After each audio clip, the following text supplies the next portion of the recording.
Thank you for joining me today. I'm Madelyn Blair, and this is Unlocked, a show all about building the resilient leader in you. You know, there are 5 million new businesses created in 2022. They don't all make it. Adam Scott Perl will be my guest today to talk about how to do a successful startup. In Grounds for Thought, I'll talk about a dimension of startups when they're done in the home. So stay tuned to see what's brewing.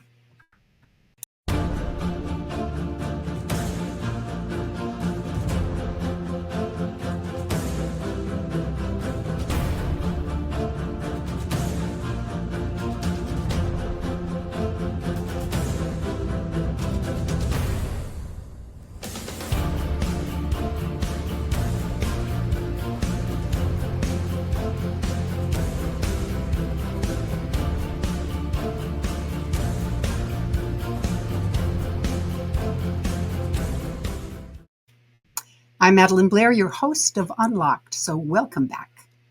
You know, starting up a company is exciting, but in the end, 82% of the failures of those startups had cash flow problems. 23% had weak founding teams. 19% were beat by the competition, and some just misread the market demand. People who are highly resilient tend to love learning, and as a result, they have a storehouse of knowledge when they need to make a choice. Today, our focus will be to help you stock up your storehouse of knowledge about starting up a company.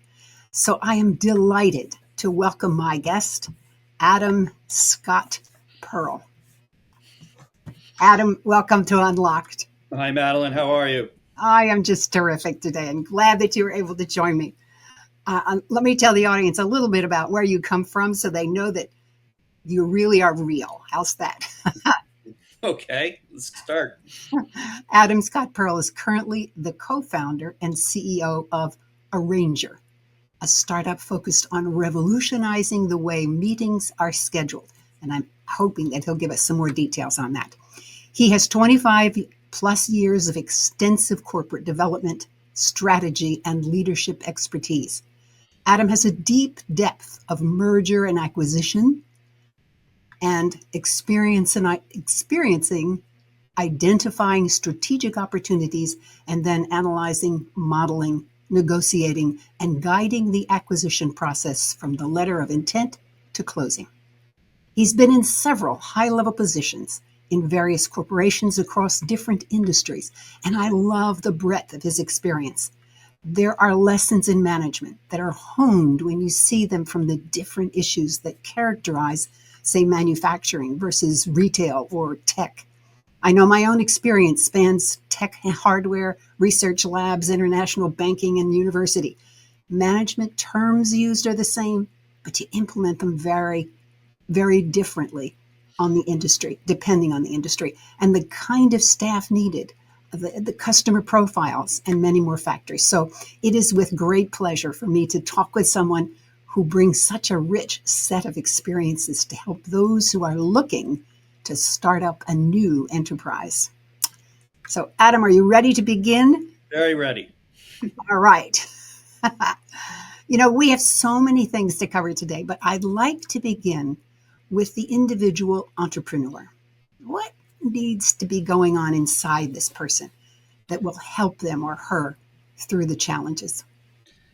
That's a great question. And I think that's where the rubber meets the road when it comes to the individual. You really have to take a deep dive into who you are if you want to embark on a project, a startup, whatever have you. You need to know who you are. You need to be a self-starter if you're going to be an entrepreneur and do a startup, obviously. You have to have confidence to a certain level.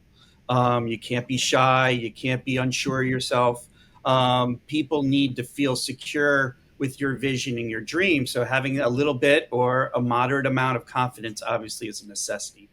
You need to be able to handle the no's. Everyone wants to give you some advice. Some of it's good, a lot of it's bad, a lot of it is jaded towards their view of the project or the world. and you need to find the path for yourself and for your company. So that takes a lot of intestinal fortitude to keep course and to engage with those around you. You need to be able to seek advice, like I said, and make sure that you're taking those nuggets that apply to your project and not get veered off. You need to understand what kind of person you are. Are you a starter? Are you a networker? Are you an operator? Are you a seller? I mean, these are all individual things that, some people are better than other. I am not a cold caller. I hate it. Or at least back to 30 years, 25, when I was just starting out. That is something. I am not a seller. I'm a deal guy. There is a difference. And so I know myself. Um, I pushed myself to be more outgoing, as you can tell. But it's something that I know for sure that I'm not as good as other people. And so that's one component that I've identified in myself. And everyone needs to do that deep dive. Before embarking on this project, so you can essentially now fill in the gaps. With my company, which we can talk about later, Arrangr, I was not a coder. I'm more of a generalist. I'm more of a deal guy. I'm more of a seller. I'm more of a networker, but I am not a super detailed person, and I'm not a coder, and I'm not really, I know tech, but I'm not deep into tech. So my co-founder complements me, and so now the two of us can work together on a startup, whereas just me being alone would be more difficult, and it wouldn't be as more, now I have a responsibility to him and to me. So it helps the process, that ball pushing up the hill. It helps. Yeah, there's two things that really popped out as you were talking. One is clearly that if you're going to take this dive, and it is a dive, Off a cliff. the cliff, you really have to be aware of who it is that's doing this jump. You really have to spend the time thinking about that, because it's going to hit you in the end anyway. Yeah, and it's going to take you by surprise, or where you got to make sure you have covered your weakness, or whatever the weakest part in your business model, your project, your company. You always need to shore that up, because that's where things will fall apart, because you won't see it coming. Things might happen the other way, but at least you have an advantage there. So it's super important to understand who you are, how you like to work, right down to, are you a morning person to an evening person? Yes. In fact, I like to crunch numbers mid-morning. I don't like people messing with me in the morning. I don't like to take meetings between 8 and 10, because I can move through material at a very fast pace. I'm super awake. Then, after that, I'm on the other side of the curve, and that's when I can talk more, and then that's when I make those appointments. So just knowing my personal self helps with arranging my day, organizing my day, interacting with, if you have employees, or you want to do partnerships, it helps you filter in your schedule. Yeah. I want to say one more thing, and then I want to come back to the second thing that I mentioned. This aspect of knowing who you are.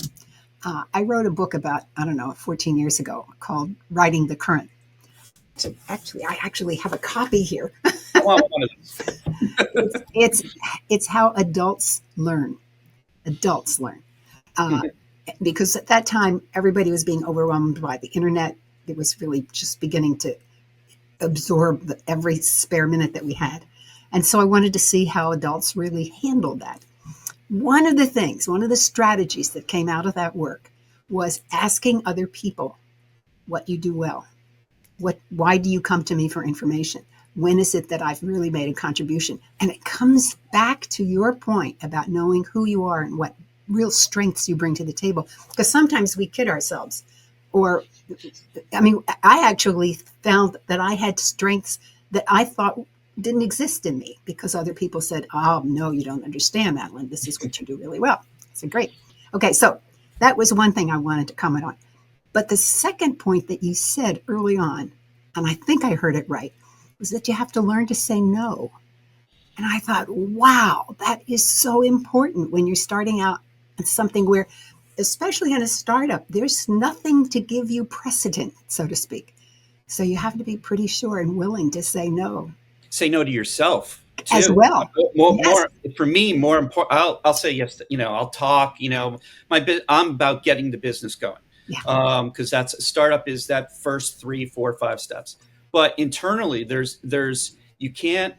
There's so much information coming to you from advisors, from network, from people that are very sincere in trying to help you, but they don't have your vision inside their head. You do. And so there's so much advice that you need to say, no, that doesn't work. No, that's not going to fit in with my project. And there's going to be much more of that than there is, wow, that is the perfect pivot or the perfect nugget that makes this thing happen. That will come. You'll know it when it hits you. But the no ones can get you really down the wrong road quickly. Spending money, spending time, and entrepreneurs don't have that in the beginning. No, you don't.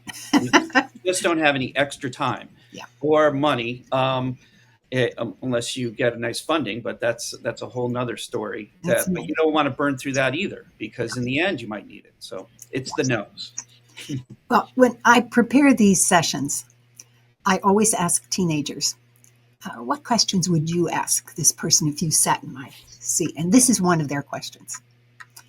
What are some initial challenges or roadblocks when you are initially launching? Wow.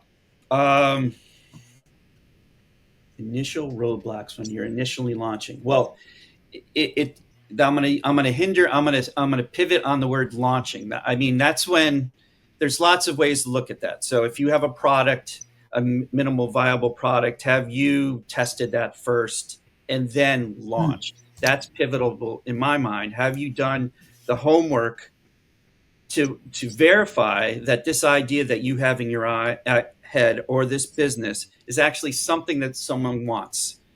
And then something that someone wants and is willing to pay for, because a startup is about the business. It's not about the product so much.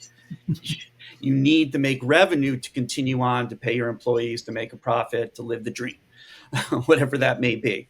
So that's a hurdle that you need to make sure and go through. You need to do your exploration, your advising, your if it's a minimal vial, if it's a real product, have you done enough models of that product so it actually works well? Have you done enough of that so when that minimal viable product is tested that it actually makes sense, that it works well? Because if it doesn't, that might say no. There's so many steps there to identify whether there's a roadblock per se. And then can you make it into a business? Is there enough skin in the game or fat on the meat, whatever your analogy is, to make the company worthwhile? You got to make a profit plus in order to keep the growth going. Have you looked far enough in the future? I mean, there's so many things. It's a wide open question there. What's the hurdle? It depends on what stage you are, I guess. Yeah. Teenagers have a tendency to do that, which is why I love their questions. they need more data. And then I'm like, oh, wait a minute. I want the answer to the hurdle there, not here. That's right. And what it comes down to, really, if I hear you right, is you just have to know whether you really have a business in front of you. Yes. I know I thought I had a wonderful product at one point. I didn't, and I'll give you just a little background on it, because I thought it was fun to do, although it didn't pan out. It doesn't matter. A lot of us fail, and that's okay. That's part of the game. Women's clothing is not designed to have pockets. So when you want to carry your phone around with you, you have no place to put this thing. And so I designed this little thing, a little crossbody thing. I called it a La Pocket. And you just dropped it in there. I have worn one for 5 years, ever since we had our prototype done, and it never got going. So I couldn't produce it for cheap enough in order to compete with what was then finally coming on the market. Because at the time there was nothing on the market. Now you can get something for $29, $39. Well, it cost me $50 to produce the product, so there was no business. But I still, There's a speed factor there too that we haven't mentioned. Can you get it out quick enough? In your case, you're playing against manufacturers that have access to the manufacturing processes and the people to do it and quickly, whereas you're on the slower path. So that's right. somehow you need to beat or get far enough ahead before they catch up in order for your business to be worthwhile, right? That's right. It's a lot of planning. It's a lot of planning. Sure, yeah. If you go to, I'm sure a lot of the viewers that are watching this might probably seen or watched Shark Tank. And a lot of the times they come with a product, but it's not a business. And so sometimes they'll get rejected because it's a product and not a business. The people in the audience, the sharks, as they call them, they don't see a business. But sometimes they'll see that product that's not a business and then say, that product works within my business. So it's not necessary that you need a business, long as you understand that maybe that's not what you're going for. What's your exit going to be is a question that you should be asking yourself. Is this just, I'm opening a shop and I'm going to sell candy and it's going to make a good little living. It's going to support me and some employees, and that I love candy. That's good. That's my win. Fine. Are you trying to be that candy store that's going to open 6 or 7 of them? Are you going to be them trying to get bought out? What you got to be thinking about this, so then you build and you jump in with the right kind of timeline and see that Gantt chart, as we say, perfectly clear, so you can model your business around that. Okay. Well, let's assume that we've done all our due diligence and we clearly have a product and the sharks say, oh, this is a good one. What do you have to think about in terms of, okay, now I've got to construct this thing? Oh, the ducks in a row stage is what I call it. There is a lot of the operating the business. You need to think about, okay, I assume you've done your modeling. You've done, all right, this is how many widgets I have to sell or make or produce. This is a cost. This is what it's going to cost to market. Now, how do I get all this going? The business processes. I need accounting.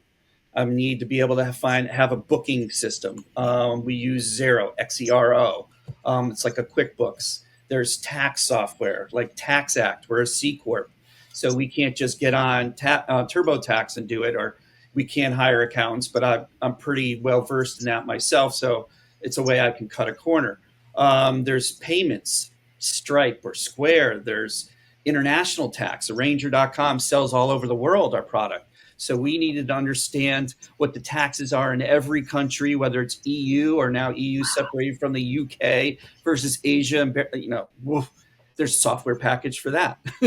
There's a project, Slack for communication. There's products like Arrangr.com, the best meeting arranger there is out there to set up meetings, but that's a critical component. You need a CRM, customer relation software.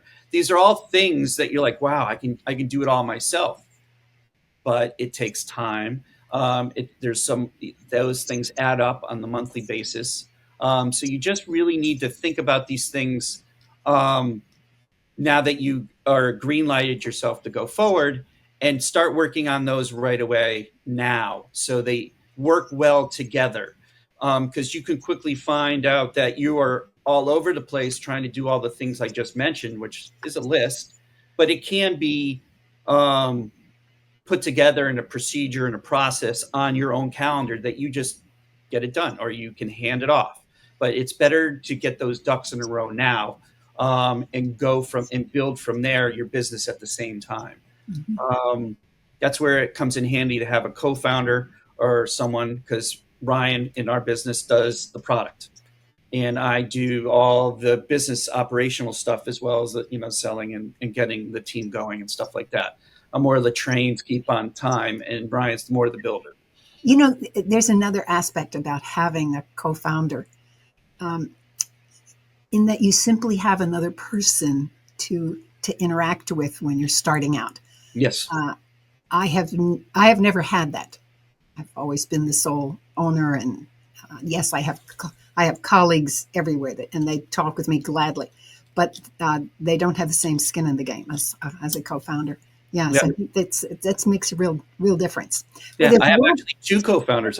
You've talked with Eric. He's yes. one of our early co-founders. He kind of parachutes in and out with more of the marketing, the traditional marketing area that he's well versed in, and he's yet to really be able to use his skills, which is fancy to do with us. But we're not at that stage. But we have him on board not only because of his wealth of understanding in the area, which helps guide us, which helps determine when that comes into play, Hmm.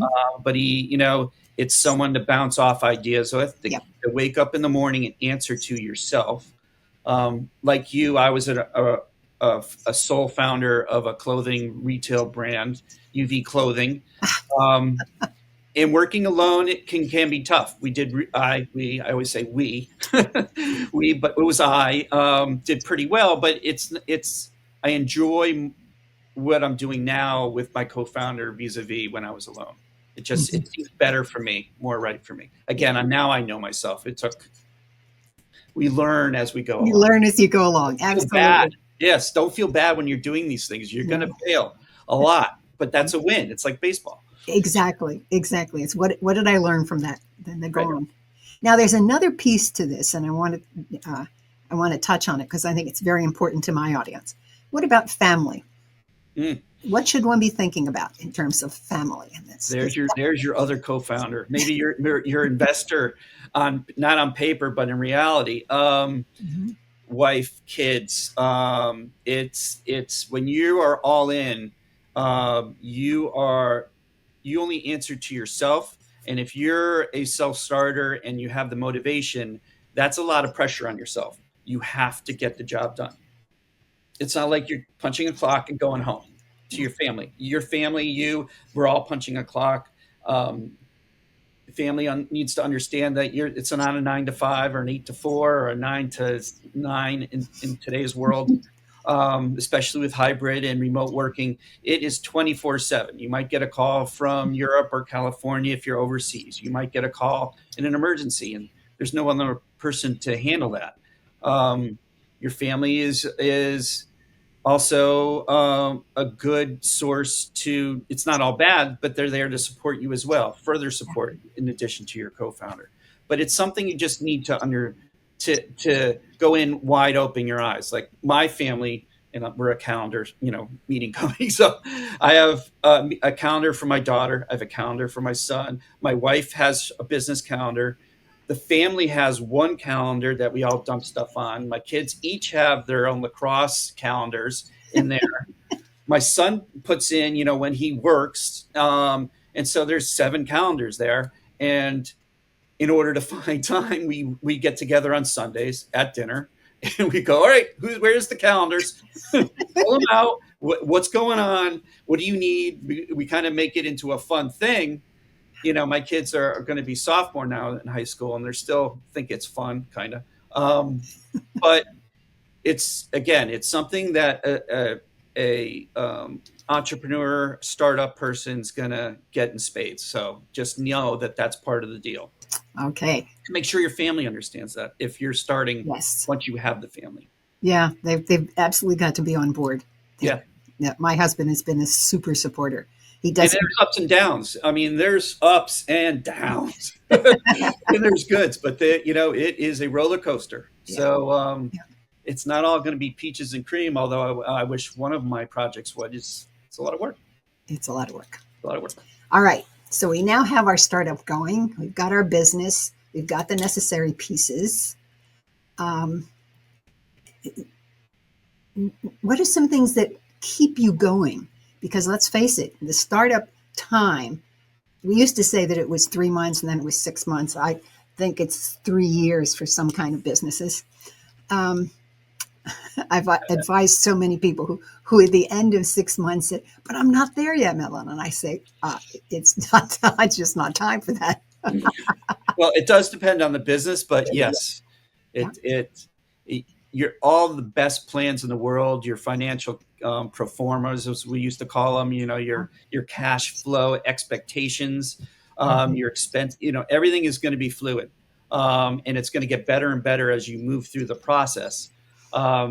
Just understand that, these timelines are fluid and flexible. Mm-hmm. But that's part of the fun. It's the journey. It's the You know, journey. I mean, what are you doing this for? Are you doing it just to make money at the end? Okay. But if you're part of the journey kind of person, then it's going to be a little bit better on you if Mm-hmm. things don't go exactly in a straight line. Mm-hmm. Well, in your business, you've already talked about having two co-founders, I'll call them. Yep. So you've got kind of built-in advice. Uh, do you reach out and get more advice, and how do you do that? And should Well, that be a part of things? yes. Well, in my business, it is. We need users and we need to deliver a product. And the product helps these users set up meetings online, whether it's one-on-one meetings, group meetings, polling people. So that works for individuals as well as businesses. So my purpose is to get this product, this solution that's better than anyone else. Mm-hmm. Truly, if You didn't believe it. It You is. didn't believe it, Adam. Gotta believe it. If I don't, you don't. But there's always advice and there's partnerships. One of my first partnerships was HubSpot. And the way I got that done is I got into a party, a New Year's Eve party or some kind of party at the CEO and co-founder's place in Vermont. And I cornered him. I'm like, we need to talk. My product. He goes, who are you? I'm friends with him. You know him, right? Yeah. Okay. So he goes, 2 seconds. What's your product do? Blah, blah, blah, blah, blah, blah. He goes, okay, send me an email. I'm like, wait, what's your email? And then, I go, all right. And then that was my first big partnership that we really leveraged on because of my networking and my persistence.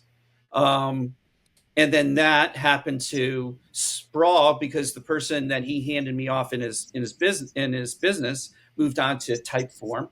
So I picked him up and said, you and I. He goes, I'm okay.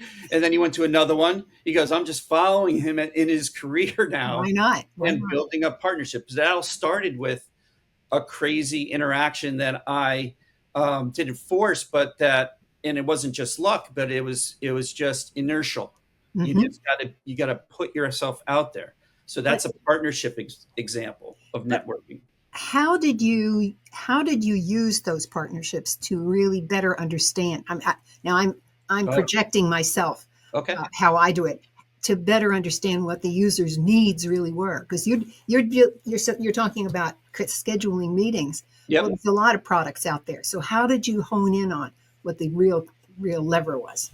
Oh, of my business or of the partnership between HubSpot and Arrangr? I'm thinking of the features that you present from your product. It's a good question. We started out slow. We started off pre-COVID. We worked with a lot of, and I didn't want to go to businesses with a product that wasn't fully baked, and we knew that. We were past the minimal viable product where we tested it, everyone liked it. But then that led to, all right, let's give this to freelancers, small people that work out of their homes, one-on-ones, graphic artists, lawyers, anyone who has a small business that needs a little help setting up a meeting. That was our target. And it was that feedback from those initial first users that guided our product development to give them what they wanted. We knew what we want.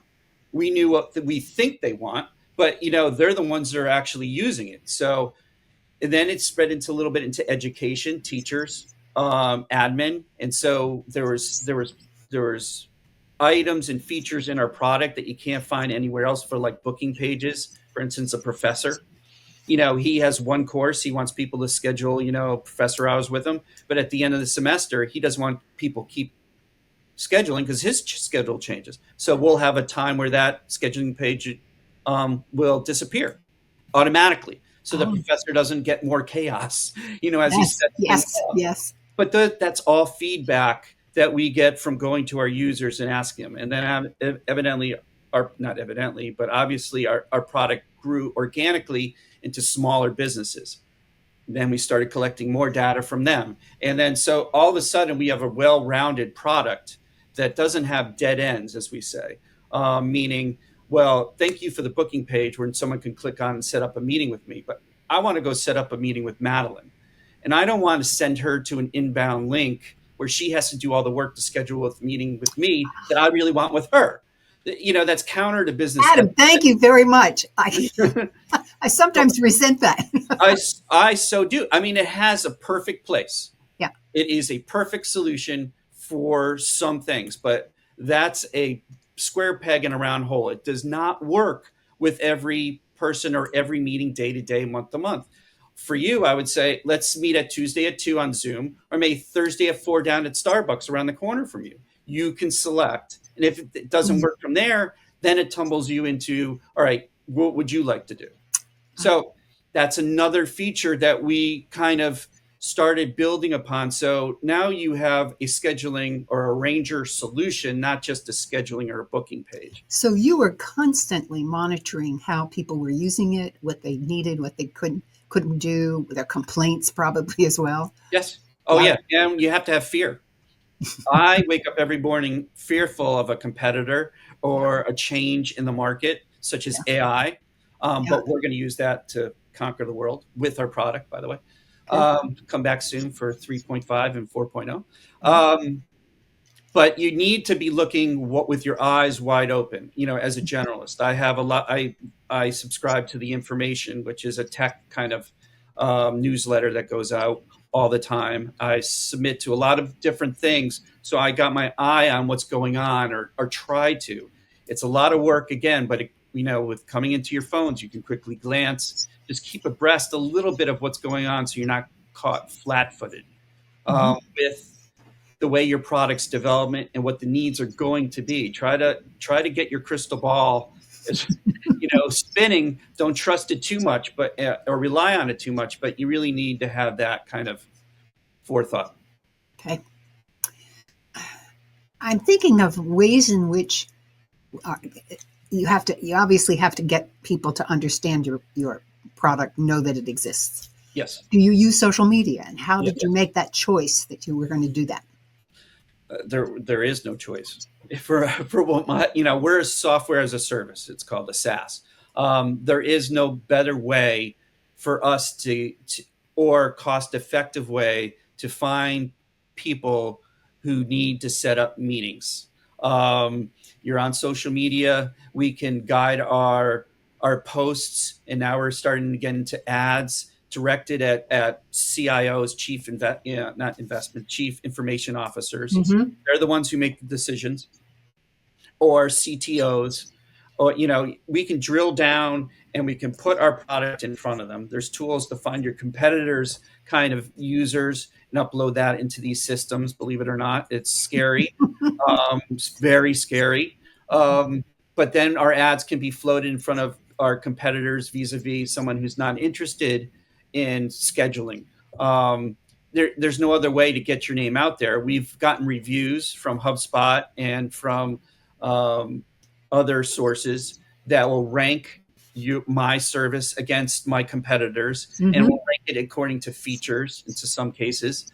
That's kind of a wave that we've caught on to. And now I think scheduling companies is not on that ranking wave that people are, people understand that there's Arrangr, there's Doodle, there's Calendly, there's some other things out there, but what now satisfies my needs? And am I satisfied enough to stay where I am? So now there's that battle.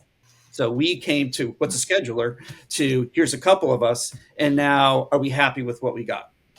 So there's you got to look at the global kind of horizon here of where you are in the system. Well, no wonder we have to work 24 hours a day to get it going. I know. All these tools that work so fast now have really, I think we've broken even. We're back to where we started, unfortunately. Well, there's another customer that some of us need, and that's investors. Yes. So why don't you talk about that? I mean, you've been involved with M&As and all that sort of thing, and so you know this arena. You say you're a deal person. How do you go about enticing that investor? Those investors. Well, it isn't easy. You probably can get the first quick investment, believe it or not, friends, family, first angel investor is easy. But after that, there's a hurdle there. Angel investors Those are people that'll invest, 100,000, 50,000, up to maybe $500,000. There's angel investment group syndicates that invest 4 or 5 guys in the syndicate, maybe, excuse me, like a syndicate of 50 people, but maybe Mhm. 10 people decide to invest in this particular company. And so they'll come in as a group, either individually or as a one line item into your cap table or your P&L, whatever you want to call, not P&L, excuse me, balance sheet. Um, but that's a little more difficult. Now it depends on where you are in the country, believe it or not. If you're in the West Coast, it's very easy, or easier, in my industry, tech, software, SaaS. I would Is say that because they're just accustomed to the technology? they are, and I don't know if they have more money, but they just invest differently. They're not expecting you to have a proven growth or revenue yet. They're not expecting you to hammer out exactly what the cost is, maybe perhaps yet. They're investing in the vision. They're Ah, investing, is the product phenomenal, or is the management phenomenal, and or hopefully both. They're not looking farther than that in some cases. In a lot of cases, some are, some aren't. East Coast, hello. You have your angels that want it all. They're investing with a little more shrewdness, a lot more conservativeness. They want a product that they think or know that's making money. They want a product that has growth on top of that. Then they're asking questions. Well, how are you going to compete? I mean, they're really layering in my opinion, a place where the VCs, or equity partners come in and play. So there's a lot of crossover there that make it difficult, or more difficult than it would be from that initial 50 to 100,000 and million, 2 million, 3 million, 5 million bench, which is, once you get past this area, that believe it or not is easier. Then it shuts down because of where we are in the economy. So round B, round C, it depends. It really depends on where you are. So my advice in all this is, whether you take money or not, just be very careful of when you do. That puts you on what I call the gerbil wheel. Now you got to spend it, and you have to return it. You got to hit your milestones, and just make sure that, at the end of that, if you haven't, which can often happen, it's not your fault. It could be market conditions. It could be COVID. It could be anything you didn't see coming, or the product takes longer, or the people take a little longer to get to, or the sales cycle is longer. I mean, you name it. Things that you didn't expect, which anyone can, or even the experts can call off. Now your timeline goes out farther. Do you have enough money to survive? Do you now have to lay off people, or an employee or two? Do you not have the money to keep the lights on? Although if you're working out of your home, you have a little bit of an advantage there. Arrangr, we don't have an office. We practice what we preach. We're Boston, Connecticut, San Francisco, New York, Silicon Valley. So we have a benefit there. Just keep the burn rate in control. And the burn rate is how much it costs every month to keep the business going. One time somebody asked me how I managed what kind of financial reports that I really managed my company on. And I said, it's called cash flow. Yes. I said, there's only one number I look at. Yes. And yeah, exactly. And, we're Arrangr is, we're in growth stage is what we call it. There's growth and revenue stage. So Arrangr is in the growth stage. I am trying to get users on board. I'm trying to test how much they're willing to pay. I'm trying to keep them happy. I'm not so concerned about how much I'm going to charge or where my revenue is coming, because in my mind, and what our vision is, and everyone has a different vision, is if I deliver a product that's superior, that people really engage with, that people are fanatically use, because our product, if you use it once, you'll use it once a week, once a month. Some people use it multiple times a day. We got you. And then we can start, they'll be willing to pay for something that you do for them so well. If you don't deliver on that, then no matter if you make money off them in the beginning, you may not have them tomorrow, because then they're going on you. So there goes your business. Yeah, there's been many products that we have invested in initially, and they're gone. If they don't deliver, that's it.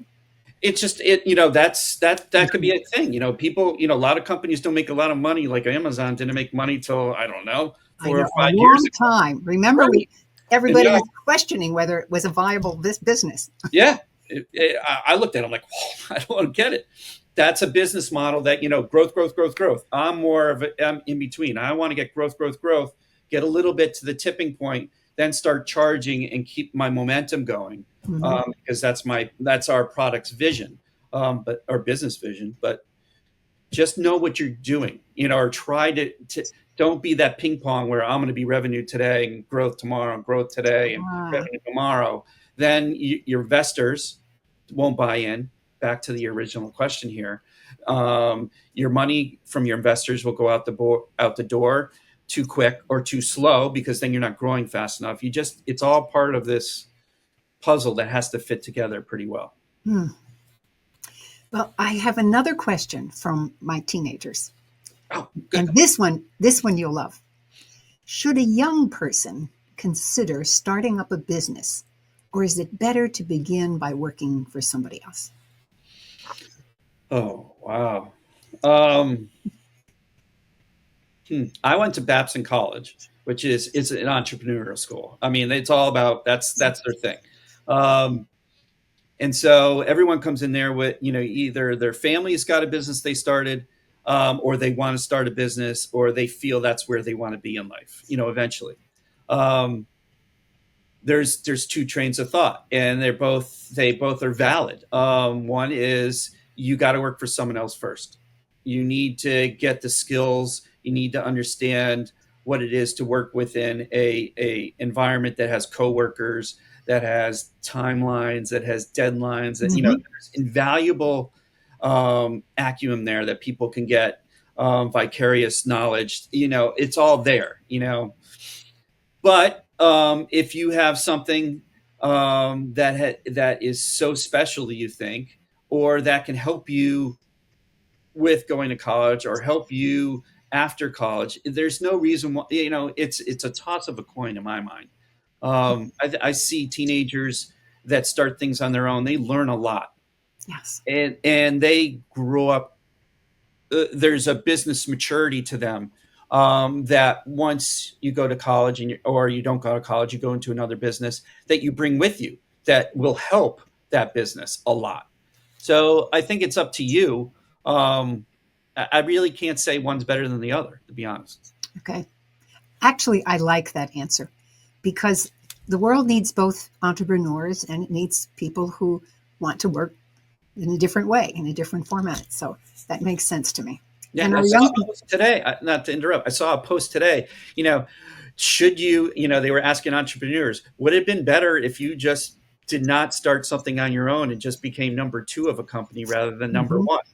Would Yeah. you have made more if you just stayed on that path rather than go back and forth? That was there, or would you have less stress? And so it's funny that I saw that post, which I never seen before, and that kind of dovetails with what we were just talked about Yes. perfectly. Yes. And well, I won't go into that. Yeah, All right. Last question. sure. Uh, why did you begin Arrangr? Oh, good question.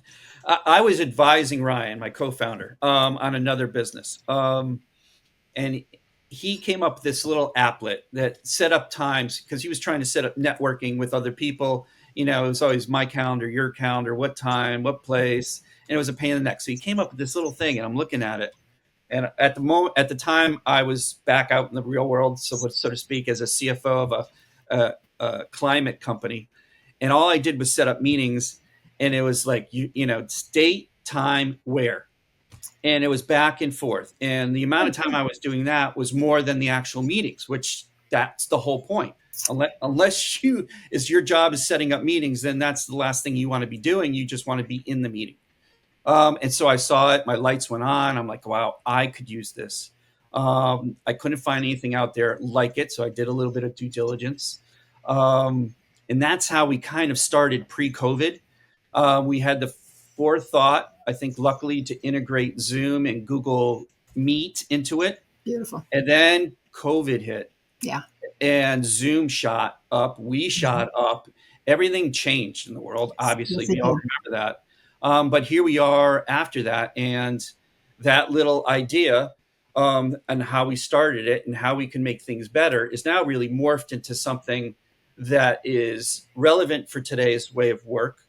But the future with AI and the way we can, now that we have these bloated schedules with our company and that little applet that started with Ryan so long ago, now we're going to be able to open up your calendar by prioritizing what's on there.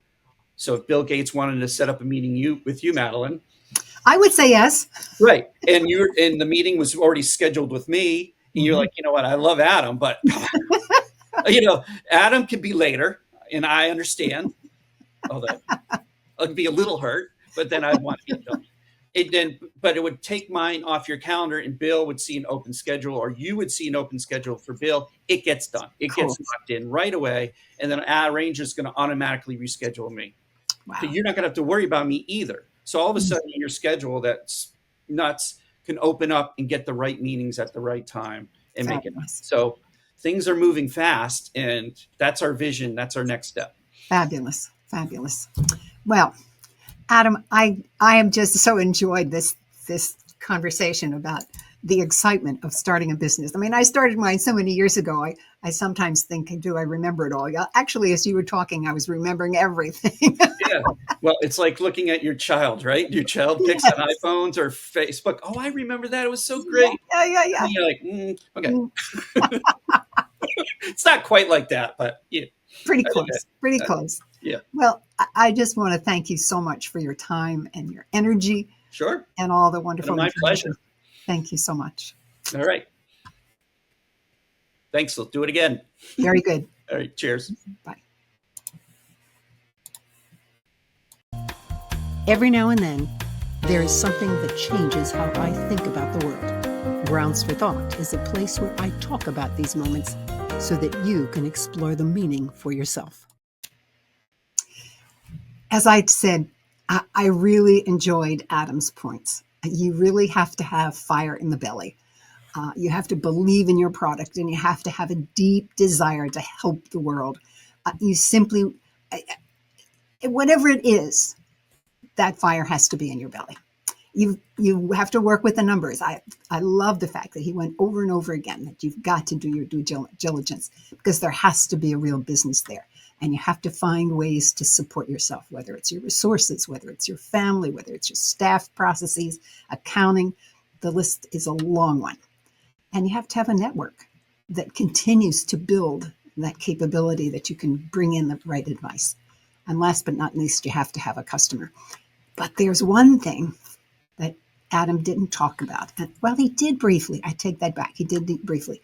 I want to add that one more piece, and that's the where. Now, Adam said they don't have an office. They work from all over the world. Well, many of our businesses today are in our homes. And I have to tell you that although I have spent many years in large businesses at senior levels, when I began my own company, I decided to do so in my own home. Now, that was 35 years ago. And at that time, it was not the norm. In fact, they called that sort of approach the feminist way of doing a business. For me, it was simply that I didn't want to have to pay rent to someone when I had space in my home. I also had a couple of principles. One was that I would always, as a company, stay with just core staff. That was a philosophy I decided right on. Again, it was considered a very feminine way. And you just go back to the old Wall Street Journal articles and you'll see that kind of language. The interesting thing is that today, having a core staff and subcontractors is the way to go. One of the reasons I wanted to do that was that I never wanted to have to work for payroll, because I wanted to be very selective about the work that I took on. I mean, I was at that time a management consultant, and I wanted to work on real issues with people who were ready to solve their problems. Well, over the years, I watched this model of business of using contract staff has really become the norm. So my focus on my management expertise to help others, my first customer was actually my former employer because they knew what I could do and they knew that I knew how their organization worked. But there was one piece of advice that was given to me and that stuck in my mind immediately and ever since over the last 35 years of my business. A friend told me to make certain that I had a separate place that was designated as my office. And so I went down into the basement of our house, which was basically unused space.